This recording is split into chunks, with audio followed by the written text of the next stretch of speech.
All right, today we're diving into the mind of Howard Schultz. You know, the guy who basically put Starbucks on the map. We've taken a look at 100 of his key lessons and boiled them down to the absolute core pillars that built this global coffee empire. So, let's jump right in. I mean, think about it. How on earth does a single cup of coffee turn into a massive global empire? It's a fantastic question, right? And what we're about to see is that the answer, well, it's not really about the coffee at all. It's about a much bigger, much more powerful philosophy for business and honestly for life. Okay, so the first big idea is all about creating your own future. You know, Schultz had this belief that you don't just wait around for things to happen, you make them happen. It all kicks off with that classic entrepreneur's mindset, the willingness to look at nothing and decide you're going to build something incredible. And this quote really nails it. This is the starting line. It's not about having some small, safe, manageable idea. Nope. Schultz's whole philosophy was crystal clear. If you want to build something that lasts, something that really matters, you have to start with a dream that's so big it kind of scares you. Okay, but dreaming big is the easy part, right? Making it real, that's where the work comes in. Get this, Schultz pitched 242 potential investors and he was rejected 217 times. Just let that sink in for a second. That is a staggering amount of rejection. It just goes to show you the kind of grit and just sheer unshakable belief you need to have when it feels like the whole world is telling you no. And that's why, for Schultz, the biggest risk you can possibly take is not taking any risk at all. It's not about avoiding failure, it's about avoiding regret. And that idea, right there, is the absolute core of his entrepreneurial spirit. You have to be willing to embrace the unknown and just go for it.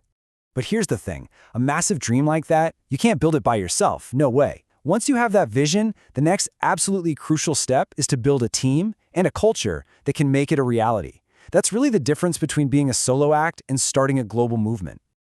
And Schultz was really clear about the difference between a manager and a leader. See, a manager, they just tell people what to do. They direct tasks. But a leader is something else entirely. They're the ones who inspire everyone with a shared vision. They actually listen to what their team has to say, and they give people the power to own their work. So what exactly is a leader's job? Well, it goes way beyond just hitting sales targets. It's about building a whole ecosystem. According to Schultz, as a leader, you have to create a culture of trust. You have to build a supportive place to work. You have to make sure no one gets left behind. And ultimately, you are responsible for that culture. If the culture's broken, that's on you. All right, so you've got the fearless mindset of an entrepreneur, and you've built this amazing internal culture. But how do you take all that great internal energy and turn it into a brand that people on the outside actually connect with and even love? Well, that brings us to the very heart of what Starbucks is all about. Honestly, this quote right here, this is everything. If you take away only one thing from this whole explainer, make it this. We are not in the coffee business serving people, but in the people business serving coffee. Just that one little flip in perspective changes the entire game. Suddenly, the coffee isn't the product anymore. The people are. The human experience is the product. And the coffee, that's just how they deliver it. And this is how they put that idea into practice. See, Schultz never wanted Starbucks to just be a place you grab a coffee and run.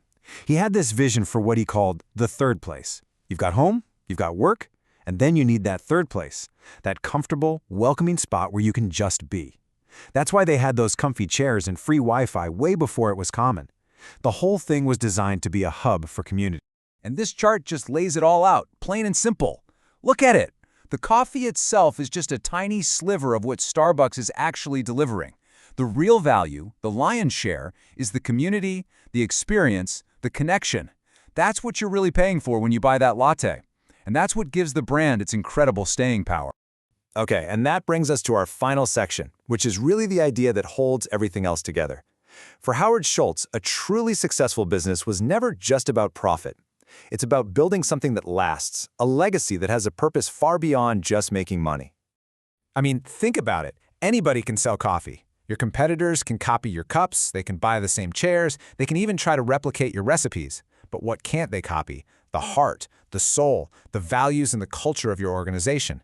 That's the secret sauce. That's the real competitive advantage that's impossible to duplicate. And here's the bottom line on that.